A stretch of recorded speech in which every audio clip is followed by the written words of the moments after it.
conosco. Amém? Eu acredito que é isso. Hoje nós estamos em festa, né? Nós temos a presença do pastor Cristóvão, da Calvary Santos, conosco. O Cris já é da casa, ele, a Kelita, está aí também, com o Oli. Então a gente está bem feliz, né, com a presença deles aqui. Eu tenho certeza que Deus vai falar ao seu coração, tá bom? Abra o seu coração nesse momento, em nome de Jesus. Cris, vamos receber com carinho, Cris?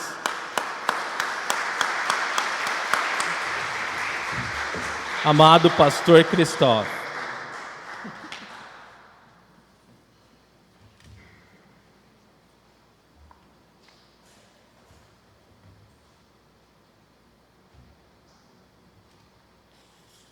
Muito bem, boa noite a todos, bom estar com vocês, muito feliz de poder ter essa oportunidade de falar com vocês da Palavra de Deus e espero que seja de grande edificação para todos vocês. Vocês podem abrir na sua Bíblia no Antigo Testamento, nós vamos estar no livro de Abacuque e não se sinta em condenação se você não achar imediatamente, provavelmente é uma página só na sua Bíblia, então vai procurando um pouquinho nos profetas menores. Enquanto isso eu vou aproveitar e orar, e nós vamos estar no capítulo 1 de Abacuque. Obrigado, Senhor, pela Tua palavra maravilhosa, Senhor, que sempre vai de encontro às nossas necessidades, Senhor. O Senhor deseja que seja enraizada, Senhor, no nosso coração. E a gente pede que esse seja um momento em que essa palavra possa adentrar em nossas vidas, Senhor, possa fazer sentido nas nossas mentes, Senhor, no nosso intelecto, mas possa descer ao nosso coração para realmente fazer uma diferença em nós. Que a gente possa ser transformado por Ti, pela ação do Teu Espírito Santo, Senhor, tanto para receber como para assimilar essa palavra ao ponto de praticá-la, Senhor. Desejamos que a Tua palavra, Senhor, realmente seja o nosso norte, seja nosso guia, Senhor, e que a gente possa entender a Tua vontade, Senhor, tão boa, tão perfeita, tão agradável para nós nos dias que nós estamos vivendo e nessas situações que cada um de nós está passando, Senhor, sendo tão diferentes. Mas Tu és o mesmo Deus ontem, hoje e para sempre, que tem planos bons para nós e nós queremos mergulhar, Senhor, nesses planos da Tua graça e misericórdia, Senhor, e realmente Te experimentar cada vez mais. Venha nos conduzir por esse momento da Tua palavra na continuação desse culto, em nome de Jesus. Amém. Nós vamos estar hoje no capítulo 1, a partir do versículo 12 de Abacuque, e a gente vai até o capítulo 2, versículo 1. Esse capítulo, embora você não tenha estudado o primeiro capítulo, esse livro é bem interessante porque é bem atual, né? Esse profeta é uma pessoa como nós, né? Vivia em tempos como os nossos, né? Leia só os primeiros versículos depois em casa do capítulo 1, você vê que ele tem uma queixa muito grande diante de Deus, porque onde ele olhava só tinha violência e injustiça. Então não muda muito, né, hoje em dia. E ele se queixava diante de Deus. Então esse é o capítulo 1 e Deus trouxe uma resposta, né? Deus trouxe uma solução para ele, porém era algo inesperado. Deus falou para ele: estou pronto, estou prestes já a trazer a solução.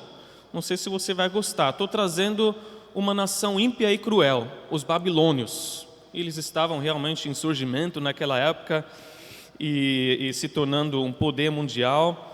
Só que eles iam atacar o reino de Judá, né? Então não seria muito feliz esse encontro com esses babilônios.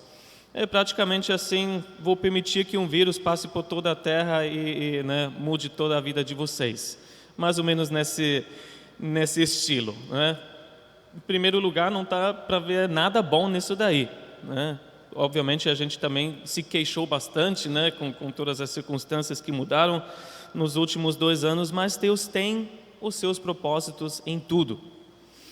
Agora, chegando a partir do versículo 12, a gente tem a segunda queixa do profeta, porque depois da resposta de Deus ele ficou em choque, né? Não estava esperando isso.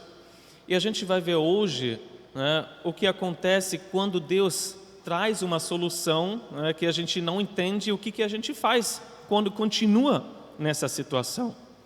Então a gente vai ver o que a gente deve fazer diante de uma situação que a gente não está entendendo nada. E a gente vai ver 4 pontos a partir desses versículos. Vamos ver o primeiro versículo 12 aqui no nosso texto, e a gente vai aos poucos.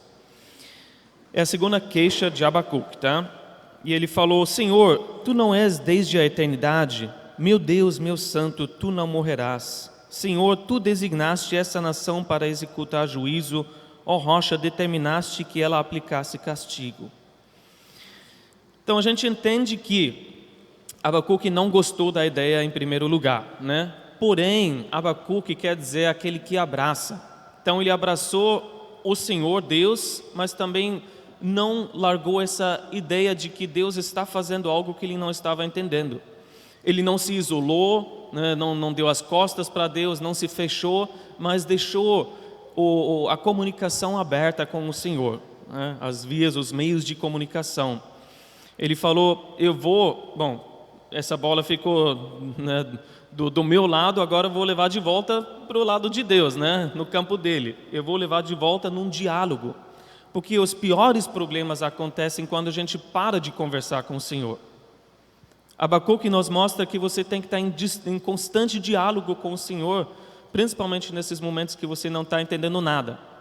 Porque piora quando a gente fala: Deus não está me respondendo, não sei o que fazer, também não vou falar mais com Ele a respeito disso. Ou até sobre outras coisas. Então mantenha sempre os meios de comunicação abertos com o Senhor. E o que a gente deve fazer, então, em tempos de desentendimento? Primeira coisa, parar e pensar. Parar e pensar. Não deixa as suas emoções desenfreadas, né? Ele não entrou em pânico, não deixou o medo dominar ele, nem a raiva, né? Ele falou com o Senhor. E a gente precisa parar e deixar a nossa razão falar mais alto nesses momentos. Nem discutir com outras pessoas, porque cada um tem a sua ideia, né? Cada um tem a sua opinião. Você também no final não vai querer ser como Jó, que ficou no meio de 3 amigos, né? Amigos grandes, mas não entendiam nada da situação que ele estava passando. Pensa a respeito daquilo que Deus quer fazer e busque o autor. Tanto o autor, assim, aquele que permitiu que esse problema viesse na tua vida, mas também, no final das contas, ele é o autor e consumador da nossa fé. E esse livro nos traz numa jornada de fé para chegar numa maturidade de fé, para chegar numa profundidade de fé que a gente, mesmo não entendendo as coisas, consegue estar feliz com o Senhor. Que não quero agora pular no final, mas em caso você lê, todo mundo conhece os últimos versículos, né? Mesmo que não haja alimento no campo, né? Mesmo que a vida esteja péssima aqui na terra, eu me alegrarei no Senhor. Como a gente vai chegar nessa alegria no Senhor? Através da fé. Então ele parou para pensar. Em segundo lugar, ele começou a reafirmar princípios bíblicos. Reafirmar aquilo que ele já sabia a respeito de Deus. Então ele se afastou do problema e falou: eu não consigo resolver esse dilema, né? Não consigo dar um basta, né? Um final nesse daí. Eu vou me lembrar de quem Deus é. Quem é Deus? É tudo a respeito do seu caráter. Como Ele já se revelou através das suas escrituras, como Ele já se revelou através das experiências que Ele já te deu. E você tem certeza disso. Aqui a palavra fala. E talvez até lembrando do caráter de Deus, que agora, nesse momento, na sua situação, parece que não está em harmonia com o que está acontecendo. Você não consegue conciliar certos pontos do caráter de Deus com aquilo que você está passando, não faz sentido naquele momento. Então ele tem vários títulos aqui para Deus, mas não são apenas palavras que a gente usa para se aproximar de Deus, né? Pai Santo, Deus maravilhoso, Criador dos céus e da terra, mas cada um desses títulos tem um significado muito profundo para ele, porque ele entendeu através disso quem Deus é, se lembrou. E a primeira palavra que ele fala é Senhor. Senhor em letra maiúscula é sempre a palavra Jeová ou Yahweh, né?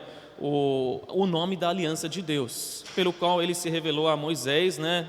Quem eu deveria falar que me enviou? Sou eu. Yahweh, Jeová, eu sou quem sou, né? Eu sou autoexistente. Eu não preciso de ninguém, ele não precisa de nós precisamos dele, né? Nós precisamos do Senhor. Ele é autossuficiente, autoexistente e não vai morrer. Como diz até aqui na NVI, ele diz: tu não morrerás. Deus não tem como morrer, né? Ele é, eu sou, sempre vai ser. Então ele é o único Deus em quem nós podemos nos agarrar, né? Aquele que é sempre o mesmo, aquele que, embora o mundo olhe e fala, parece que Deus não está mais vivo, né? Parece que Deus está morto, como alguns dizem. Mas esse argumento não rola se Deus é eu sou quem eu sou, né? Ele é existente e sempre existente. Porém também é o nome da aliança de todos os tempos, né? Desde a aliança com o seu povo Israel através de Abraão. E isso que nesse caso, com certeza, Abacuque lembrou. Deus fez promessas para Abraão, para fazer uma grande nação, para abençoar o povo com a própria terra, né? Para abençoar todos os povos através dessa nação, partindo de Abraão, através do nascimento, trazendo o Messias para esse mundo. Então ele lembrou de todas essas promessas e daqui a pouco a gente já vai chegar nas conclusões em que ele chegou pela fé, se lembrando de quem Deus era. Em segundo lugar, ele fala: tu não és desde a eternidade. Então é Deus da eternidade, Deus eterno, que não tem começo nem fim, o único ser criado em todo o universo, de todos os tempos, que obviamente todas as outras coisas e seres são criados e infinitamente menor do que esse Deus perfeito e santo e todo-poderoso.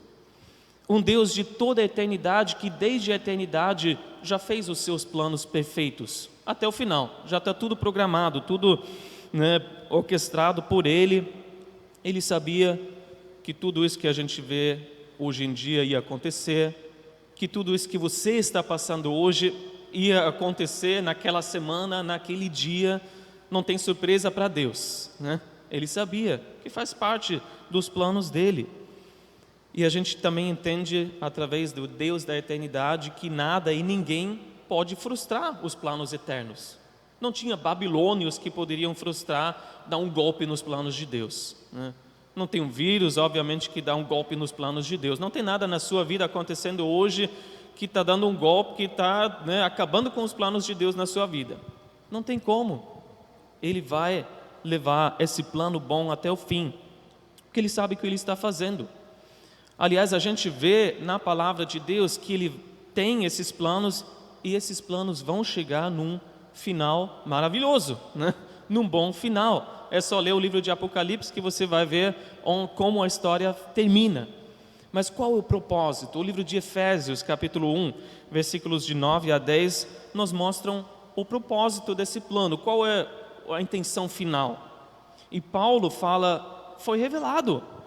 Ele nos revelou, Efésios 1, 9, o mistério da sua vontade, de acordo com o seu bom propósito que Ele estabeleceu em Cristo. Isto é, de fazer convergir em Cristo todas as coisas, celestiais ou terrenas, na dispensação da plenitude dos tempos. A gente entende quem é o centro. Cristo é o centro, né, desse plano maravilhoso de todos os tempos. E o que Deus pretende fazer e vai fazer? Fazer convergir em Cristo todas as coisas. Convergir quer dizer unir. Ou era um termo também usado para você somar todos os números de uma coluna e no final colocar a soma, né? Qual o total de todos esses números. Em outras palavras, em Cristo todas as contas meio doidas que a gente vê nesse mundo vão dar certas, né? Vão dar certo no final. Ele vai fazer que tudo dê certo no seu plano. Então a gente está no momento em que a gente está vendo os números sendo adicionados, né? A gente está vendo várias somas aqui. Para nós, às vezes, a gente não chega num número bom para nós. Mas em Jesus, a gente vai chegar na soma final correta. Ele vai fazer que todas as coisas cooperem para o nosso bem, né? E agora estou falando dos planos eternos, macro, né, para todo mundo, né, o universo inteiro. E às vezes a gente pensa, mas onde eu fico, né? Parece que eu estou meio uma bola perdida, uma estrela perdida no universo, no espaço, que não tem rumo assim. Onde eu fico com tudo isso? E Deus garante que até o plano específico, a obra específica pessoal que Ele tem para a sua vida, Ele vai completar, no meio de tudo que Ele também tem em vista. Paulo também fala em Filipenses 1:6, estou convencido de que aquele que começou boa obra em vocês vai completá-la até o dia de Cristo Jesus. Essa obra individual na sua vida também, você não está perdido no meio de um monte de coisa complexa, não. Se você está em Jesus, nunca está perdido mesmo. Então, Ele vai completar essa obra na sua vida. O que a gente vê como próximo item? Meu Deus, ele falou. Meu Deus, porque é um Deus pessoal. É um Deus que tem um relacionamento íntimo com o profeta. Não é um Deus distante, mas o meu Deus, o Deus da minha vida, o Deus da minha história. É um Deus com quem eu tenho várias experiências. Não é um Deus longe de mim. Mas enquanto a gente não pode falar nosso Deus ou meu Deus, realmente a gente não tem esperança nesse mundo, né? Quantas pessoas não afirmaram já, sim, Jesus é o Salvador do mundo. Isso soa muito bem, mas não vai mudar nada na sua vida se Ele é apenas o Salvador do mundo. Só se você fala Jesus é meu Salvador, aí você está apropriando o sacrifício dele na sua vida, aí você está colocando a sua fé no sacrifício, no perdão de Jesus na cruz e se torna uma nova criação.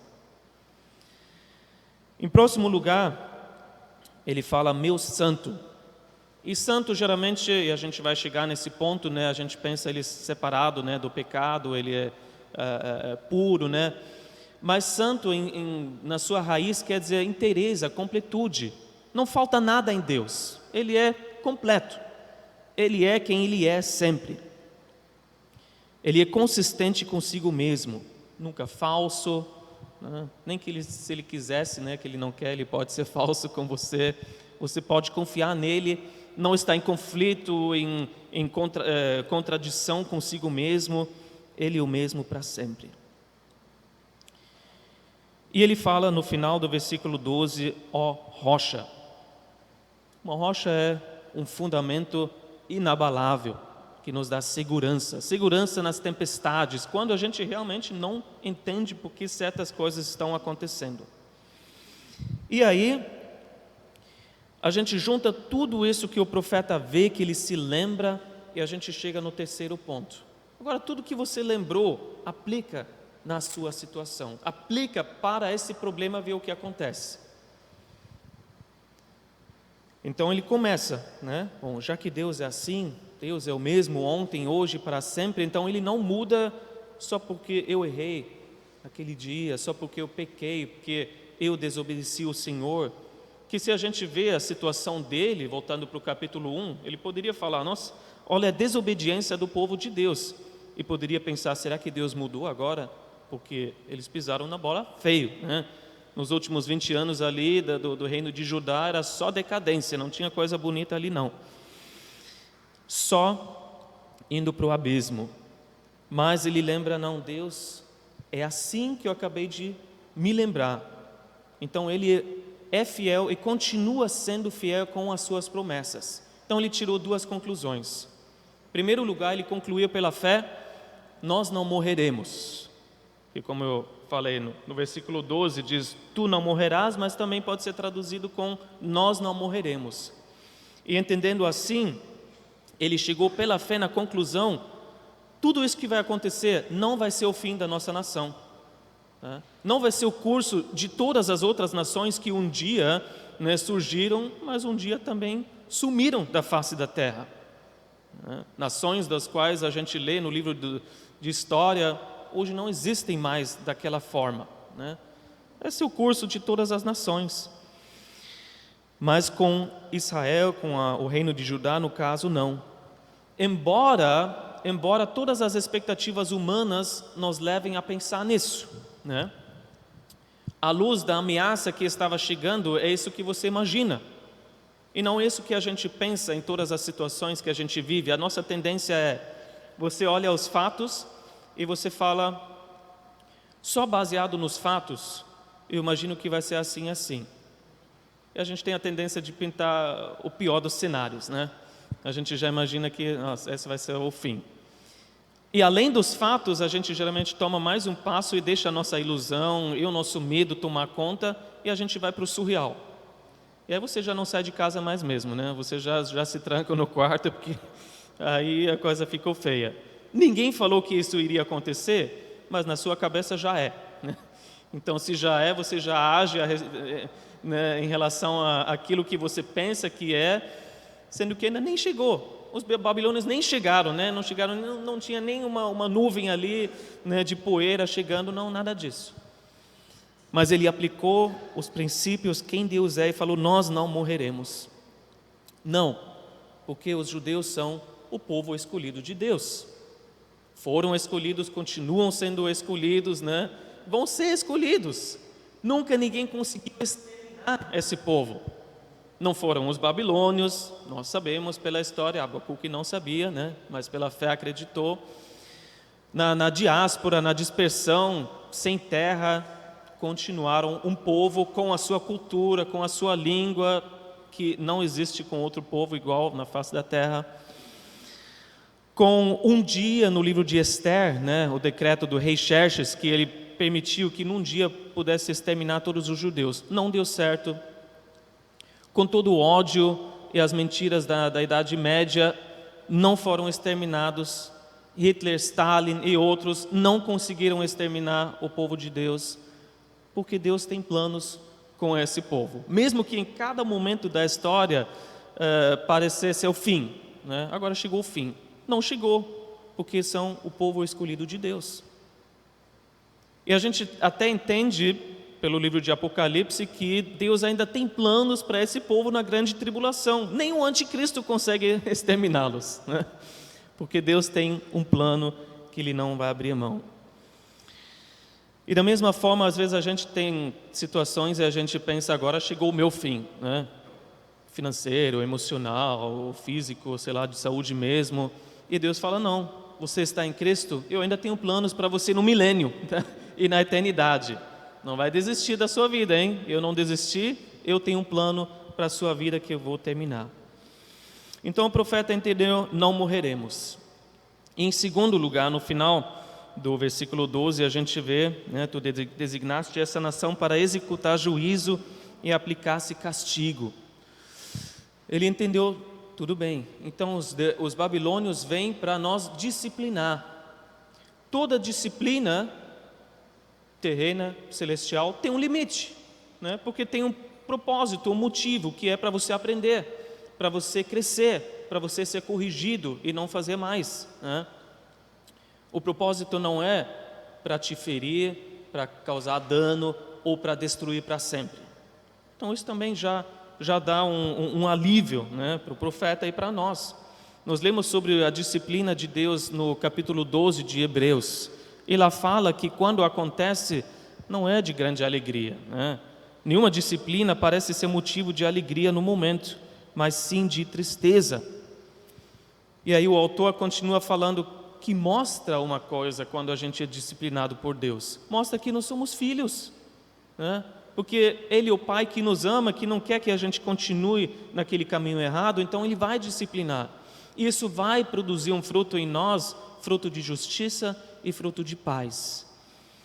E no versículo 10 de Hebreus 12 nós lemos que acontecia, né? Nossos pais nos disciplinavam por curto período, segundo lhes parecia melhor, mas Deus nos disciplina para o nosso bem, para que participemos da sua santidade. Era violência, era injustiça, né? No meio do povo de Deus, continua acontecendo, né? E na nossa vida a gente luta talvez com certos pecados e Deus fala, eu quero que você participe da minha santidade. Então o profeta aceitou a disciplina, se submeteu mesmo que fosse causar algum sofrimento para ele temporário. E aí a gente chega no versículo 13. E é interessante que a gente poderia pensar, bom, ele já entendeu quem Deus é, ele já aplicou isso para a sua situação, agora eu poderia ficar em paz, né? Mas tem situações que são tão complexas, né, que nos deixam perplexos, e isso que aconteceu com ele. Versículo 13, ele continua com a cabeça girando. Teus olhos são tão puros que não suportam ver o mal. Não podes tolerar a maldade. Então por que toleras os perversos? Por que ficas calado enquanto os ímpios devoram os que são mais justos que eles? Essa situação deixou ele perplexo. Tudo bem, em relação a Israel, o reino de Judá, beleza, a gente vai ser disciplinado. Mas e os outros? E o lado dos babilônios? Não estou entendendo. Não consigo conciliar a minha fé com essa situação e com o caráter perfeito e santo de Deus. Porque ele fala, teus olhos são mais puros, são tão puros que não suportam ver o mal. Deus é puro, perfeito, né? Deus é santo, separado de todo o pecado. É isso também que a gente entende através da palavra santo e puro, né? Ele não é tão puro que não tolera o mal existir na sua presença, né? O mal não tem como coabitar com o Senhor. E aliás, não existe comunhão entre luz e trevas, que Paulo nos lembra em 2 Coríntios 6,14. Pois o que tem em comum a justiça e a maldade? O que comunhão pode ter a luz com as trevas? A gente sabe que Deus odeia o pecado, porque Ele sabe o que vai fazer e vai causar e está causando na sua criação que Ele ama. E por isso, a gente vê até na vida de Jesus, quando todo o pecado do mundo inteiro caiu sobre Ele na cruz, o que aconteceu? O Pai teve que virar o rosto, né? Jesus bradou em alta voz, meu Deus, por que me abandonaste? Porque foi naquele momento que o Pai não podia olhar para o seu Filho, porque o nosso pecado foi posto nele, e ele levou até a cruz. Então Abacuque fala, eu entendo tudo isso, mas como um Deus que não pode tolerar o pecado, pode estar por trás dos babilônios? Porque eles são ímpios, eles são péssimos, né? E ele poderia até falado, eu entendo, eu reconheço que nós somos ruins. Eu acabei de falar no capítulo 1 para todo mundo o que estava acontecendo na nação. A gente é pecador, mas eles são piores, né? Eles são mais ímpios do que nós. Então por que usar eles? Não parece justo. Por que os justos devem sofrer nas mãos dos ímpios? Talvez essa seja uma pergunta que a gente tenha, né? Por que eu estou sofrendo? Eu amo Jesus, eu sigo Ele, né? Eu agrado o Senhor, eu tento agradar com Ele com tudo que eu faço. Eu estou sofrendo na mão desse chefe ímpio. Por que está acontecendo isso? Mas aí a gente tem que lembrar, em primeiro lugar, que, né, a nação de Israel também estava tão ruim quanto as outras nações, por isso Deus tinha que discipliná-los. E a Bíblia fala tanto no Antigo como no Novo Testamento, não há nenhum justo, nenhum sequer. Aparentemente, algumas coisas você não faz, né, que aparentemente então você aparenta ser mais justo. Mas no fundo do fundo, você é tão pecador quanto qualquer outra pessoa. Em nós mesmos não temos justiça nenhuma. A gente só tem na nossa vida a justiça que a gente recebeu do Senhor Jesus, que foi creditado na nossa conta pela fé nele, não por nada que nós fizemos. Mas nós somos pecadores, mas graças a Deus, salvo pela graça. Não tem nada em nós que nos torna diferente do que qualquer outra pessoa na face da terra. Mas a nossa fé, sim, nos torna diferente porque agora nós recebemos a justiça de Deus. Porém, o que seria de nós sem Jesus? Já pensou nisso? Na sua idade hoje, onde você poderia estar hoje? Como? Né? De que jeito estaria a sua vida se Jesus não tivesse te encontrado, se você não tivesse a salvação em Jesus hoje? Que cada pessoa em si, na sua pecaminosidade, está capaz de fazer qualquer coisa. as piores atrocidades que a gente aponta o dedo e fala, olha só o que está acontecendo ali. Sem Jesus poderia ser nós, lá no Haiti, que a coisa está muito feia, né? Em países da África que a gente nem ouve, né? Porque infelizmente nem chega nas notícias. Qualquer um de nós sem Jesus poderia estar fazendo as mesmas coisas. Foi pela graça de Jesus que nós fomos salvos e não somos mais os mesmos. E além de tudo, a gente tem o exemplo de Jesus. Jesus, o único justo de verdade, sofreu nas mãos do ímpio. Foi julgado por um ímpio, Pilatos, né, pelos romanos. E depois dele, todos os mártires que deram a sua vida por amor a Jesus, eles também sofreram na mão dos ímpios, né? Então quem somos nós para dizer, não, eu não vou sofrer na mão dos ímpios, né? Não é justo, não entendo isso. E essa mesma atitude nós podemos ter em pequenos assim, detalhes da nossa vida, momentos em que Deus quer nos corrigir, quer nos, né, disciplinar, e a gente quer escolher o instrumento da correção. E a gente fala, não, Deus, essa pessoa que você acabou de mandar para mim para falar tal coisa, não aceito, porque eu sou mais espiritual do que o fulano. Essa situação que está acontecendo na minha vida, rejeito como disciplina na minha vida, porque eu não estou entendendo nada. Para mim não faz sentido o Senhor agir dessa forma na minha vida. É Abacuque. A gente tem que aceitar o que Deus tem para a nossa vida, mesmo que não faça sentido. E versículos 14 a 17, que a gente vai ler agora, fica mais pesado, porque eram práticas desse povo que não dava para entender como Deus poderia permitir. Versículos 14 a 17. Tornaste os homens como peixes do mar, como animais, que não são governados por ninguém. O inimigo puxa todos com anzóis, apanha-os em sua rede e nela os arrasta. Então alegra-se e exulta, e por essa razão ele oferece sacrifício à sua rede, e queima incenso em sua honra, pois graças à sua rede vive em grande conforto e desfruta iguarias. Mas continuará ele esvaziando a sua rede, destruindo sem misericórdia as nações? Ele faz uma comparação com pesca, né? Mas não aquilo, né, os pescadores aí em Santos, de repente um barquinho, mas de grande porte, né? Aquelas redes gigantescas em alto mar que são jogados ali e arrasta, sei lá, milhões de peixes. Um peixinho ali parece que não tem nem valor, porque tem tanto peixe de todo tipo ali. E ele já previu, quando os babilônios viessem, vai apanhar crianças pequenas, vai apanhar mulheres, idosos, todo tipo de gente. Será que o povo de Deus vai ser tratado como animal? Deus ia permitir que eles ainda se alegrassem nos seus despojos, na sua presa, né?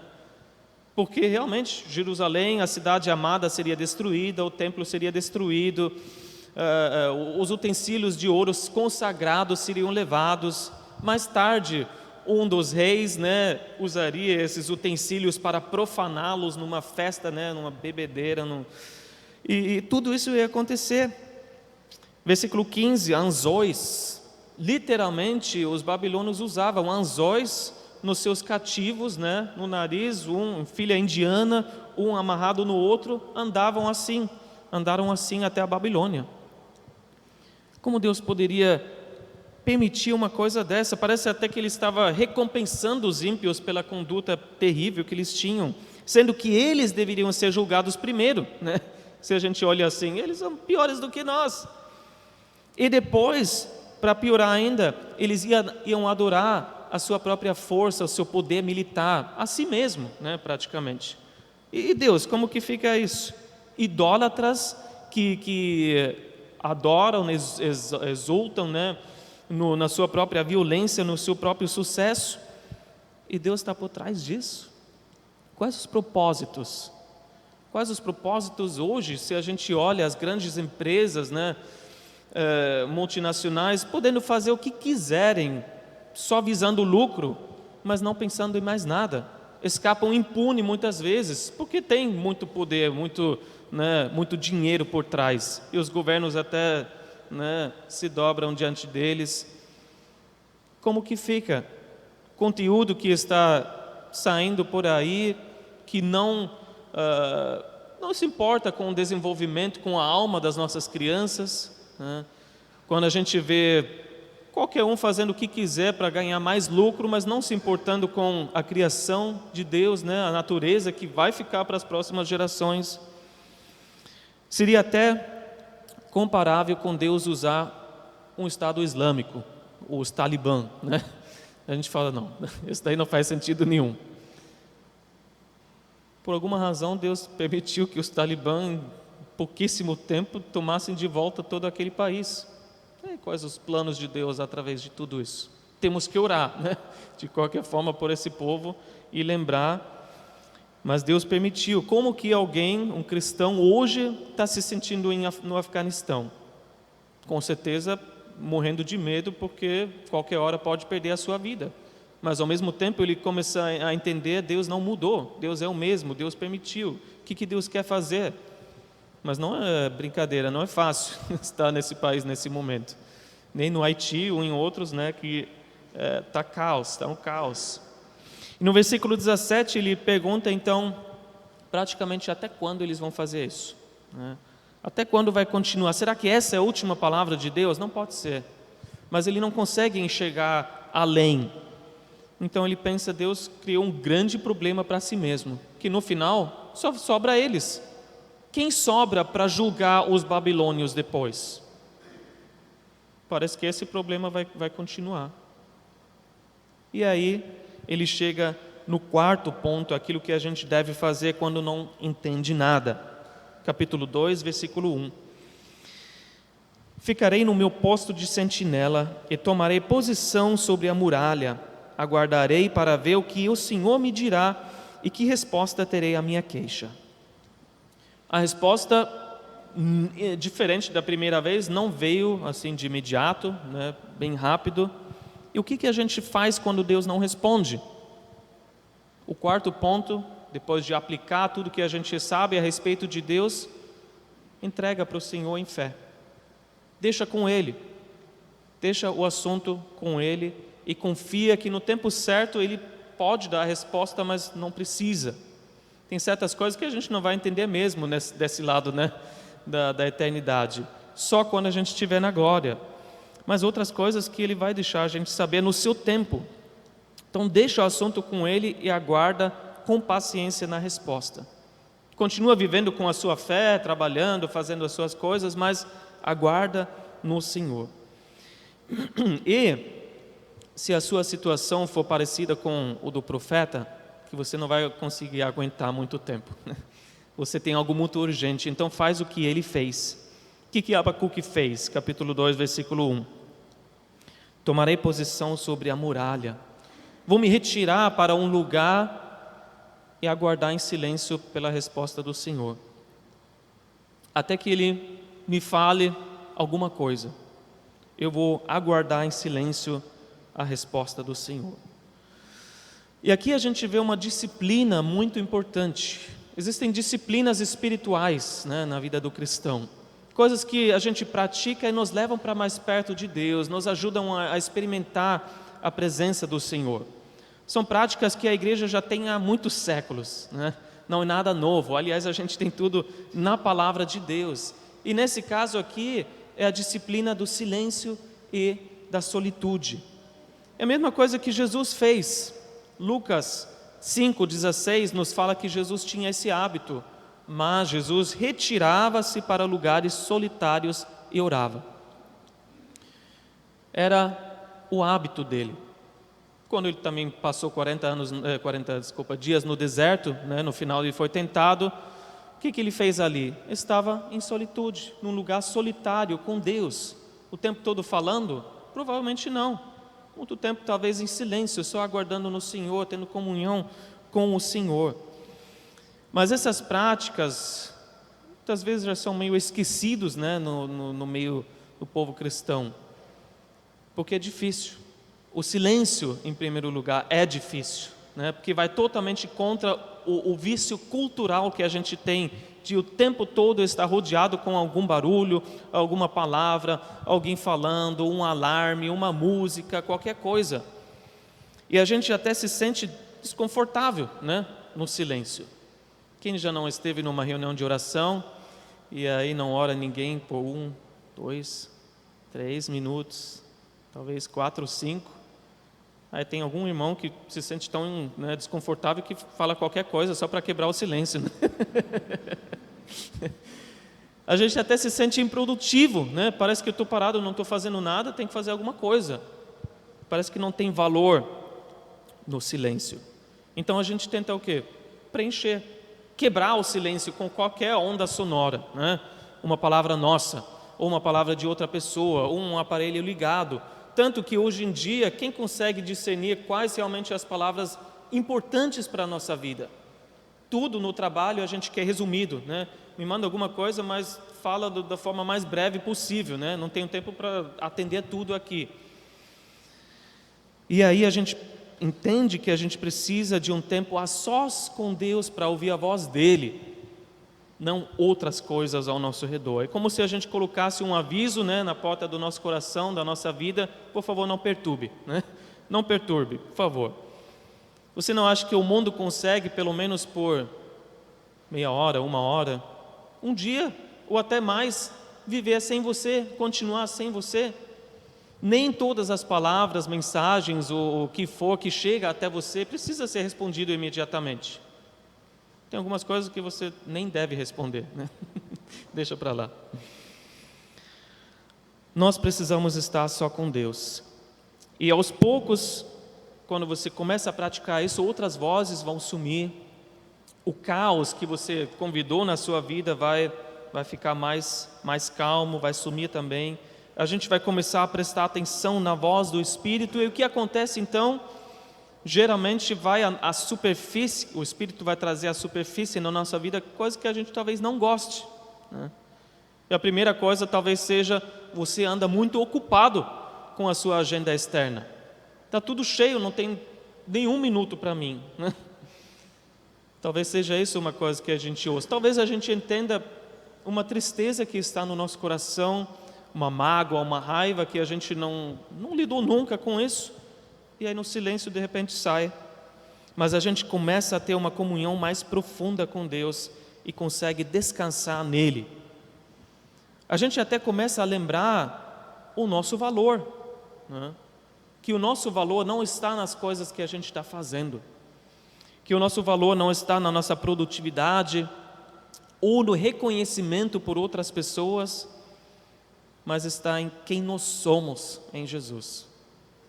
E que coisa boa quando nós redescobrimos a nossa identidade em Jesus, que Ele nos aceita, Ele nos abraça, Ele nos ama como... Então a gente tem que pensar: será que eu sou uma pessoa que evita o silêncio? Eu tenho medo do silêncio? Eu quero lançar esse desafio para você. Essa semana, esse mês, tenta separar 10 minutos. É muito? 5 minutos. Para você ficar em silêncio. Pode colocar o alarme, né? Depois, nossa, parece uma eternidade. Nossa, só passaram 2 minutos. Tenta fazer isso. Como que é essa experiência? Depois compartilhem entre si como que é. Mas se você tem, principalmente, assuntos urgentes, faz isso. Procura o Senhor. Eu falei do silêncio, mas também da solitude. Procura um lugar em que você possa estar sozinho com o Senhor. Você tem como dedicar um tempo e um lugar para o Senhor, em que não tenha a competição com outros, contatos sociais, estímulos que vêm, necessidades urgentes, que tudo é urgente, né, que vem para nós, né, tudo é para ontem. Algum lugar que você possa estar sem interrupções, sem distrações, só para focar no Senhor. O salmista falou em Salmo 62:1: a minha alma espera somente em Deus, dele vem a minha salvação. Um tempo e momento em que você fala é somente para o Senhor. Não tem distração, não tem interrupção aqui. Talvez seja até uma caminhada, uma corrida que você faz, né? Que você possa estar em comunhão com o Senhor e focar nele. O que o profeta fez? O profeta foi aparentemente num lugar que ele podia estar sozinho com Deus. Ele foi, versículo 1, capítulo 2, sobre a muralha. Uma outra versão diz, numa torre. Algum lugar específico, talvez até no templo, né? Porque provavelmente ele tinha uma ligação forte com o templo, para poder focar em Deus, sem interrupções, sem distrações, para escutar a voz do Senhor no meio das turbulências, né? No coração dele, das ansiedades. Ele tomou a atitude de um sentinela. Ficarei no meu posto de sentinela, que espera ansiosamente pelo primeiro sinal do novo dia, né? Porque existem perigos à noite, né? Quer que chegue logo a segurança do novo dia. Isso o salmista também falou no Salmo 130, versículo 6. Espero pelo Senhor mais do que as sentinelas pela manhã. Sim, mais do que as sentinelas esperam pela manhã. Será que a gente pode esperar sim na resposta do Senhor? Eu fico no aguardo, eu fico até, né, no ponto do meu pé, porque eu quero ver o primeiro sinal de que Deus vai revelar algo para mim, Deus vai trazer a minha resposta. Porque no fundo o profeta sabia que, isso não podia ser a última palavra. Mas embora ele tivesse uma opinião diferente de Deus em relação aos babilônios, ele falou mesmo assim, humildemente, vou me submeter à resposta de Deus, seja qual for.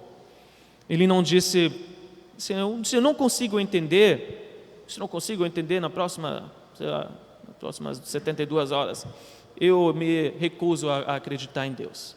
Ele não falou assim, ele se humilhou e, dizem algumas versões, por exemplo, a corrigida fiel, ele esperava até ser corrigido, porque ele fala, esperarei a resposta e quando eu for arguido ou repreendido.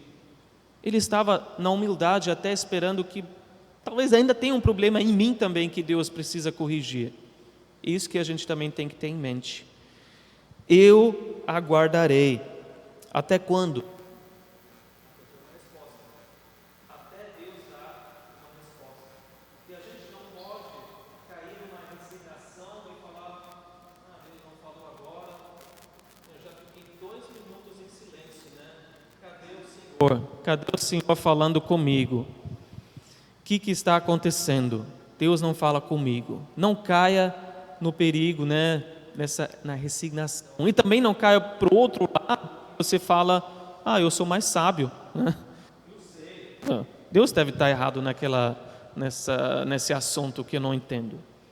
Não, aguarde no Senhor, ao mesmo tempo busque nele e Deus certamente vai recompensar a tua paciência.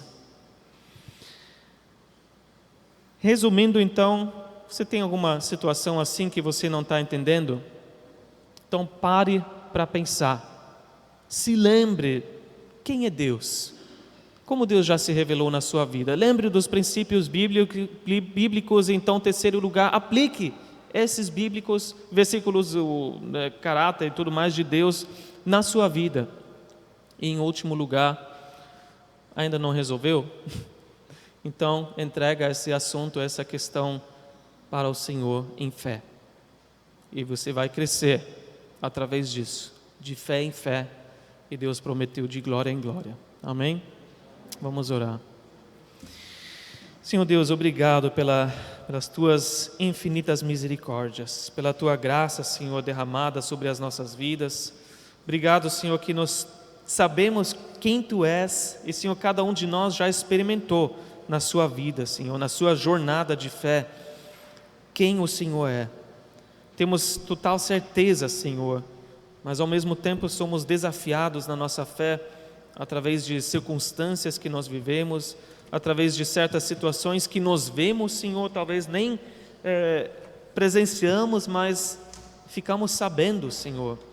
Podemos ficar indignados, Senhor, de tal injustiça que está acontecendo. Mas ao mesmo tempo, Senhor, sabemos que Tu és sempre o mesmo, ontem, hoje e para sempre. Nunca em contradição consigo mesmo. Então, se o Senhor permitiu algo, mesmo que a gente não entenda, é porque tem algum propósito bom nisso daí. E que a gente possa crescer na nossa fé, Senhor. Que a gente possa crescer, Senhor, na confiança em Ti, e chegar no ponto que a gente possa descansar em Ti, apesar de tanta coisa que está acontecendo que nos deixa perplexo. Peço, Senhor, que o Teu povo possa crescer, Senhor, nas práticas que nós temos na nossa vida, que nos ajudam a buscar a Ti, Senhor. Que cada um, Senhor, possa, pelo Teu Espírito, ser guiado a um lugar, Senhor, onde possa estar em silêncio diante de Ti, aguardando pela Tua resposta. Talvez no banheiro, talvez num closet, Senhor, talvez na praia. Tu sabes, Senhor, o melhor lugar. Se em casa a gente não encontra algo assim, e que no silêncio do nosso coração a gente possa ouvir a Tua voz, a Tua direção, as Tuas palavras nos acalmando, Senhor, as Tuas palavras de vida eterna, nos mostrando o valor que nós temos em Ti. Muito obrigado, Senhor, por ser um Deus fiel até o fim. Abençoe, Senhor, cada um aqui, a Tua igreja, Senhor, que possamos ser fortalecidos cada vez mais no Teu forte poder, em quem Tu és, em nome de Jesus. Amém.